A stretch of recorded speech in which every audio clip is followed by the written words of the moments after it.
It's that time of the year again. It's June, kids graduating from school, and every time I think about graduation, I always think of that Herzing Career College commercials. Have you seen those with the grad testimonials?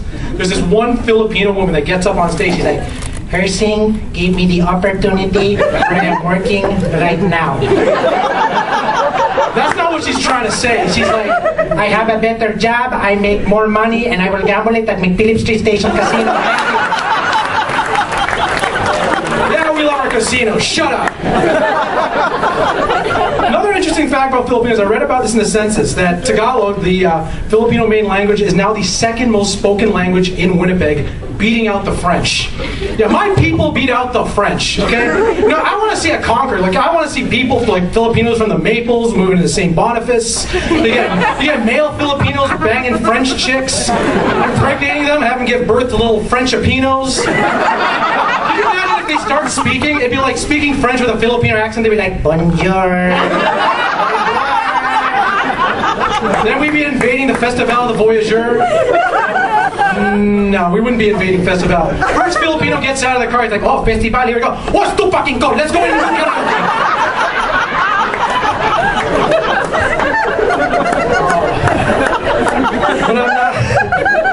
When I'm not doing stand-up, I work as a full-time daycare worker.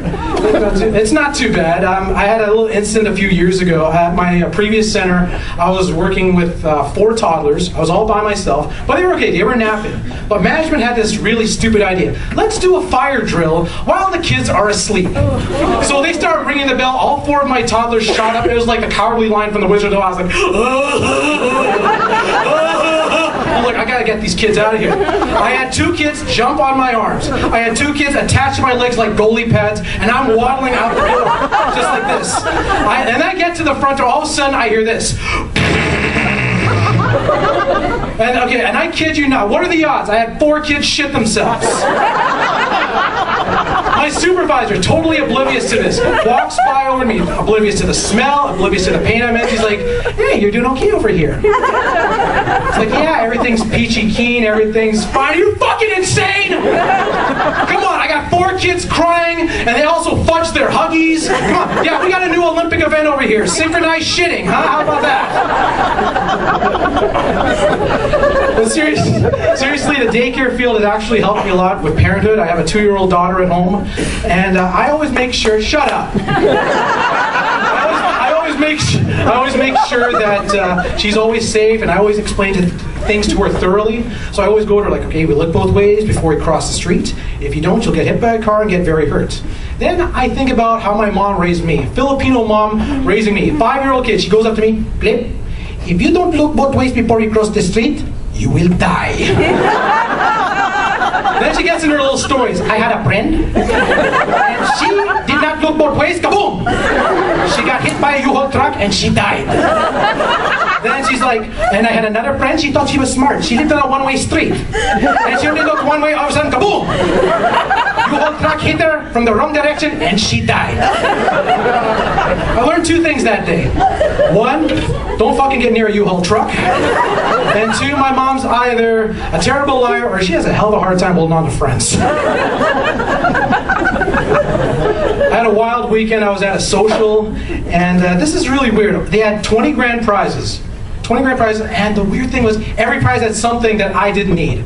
Fabutan tanning minutes. Yeah, like I really need the tanning. What's your ambition in life, Cliff? To be browner? Come on, yeah, giving tanning minutes to a Filipino, come on. That's like giving a comb to a bald guy, or giving a microscope to a blind man, or giving a win to the Blue Bombers. Like, it doesn't make sense at all, man.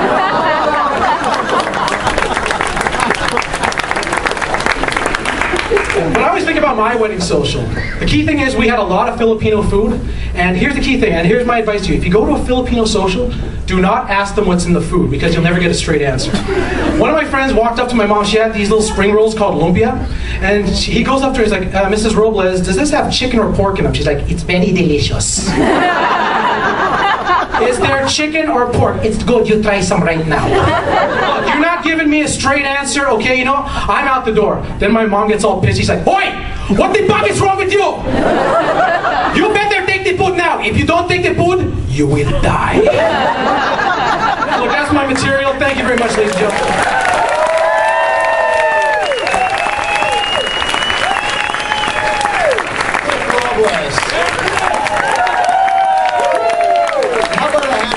absolute competitors. That's going to be the tough decision.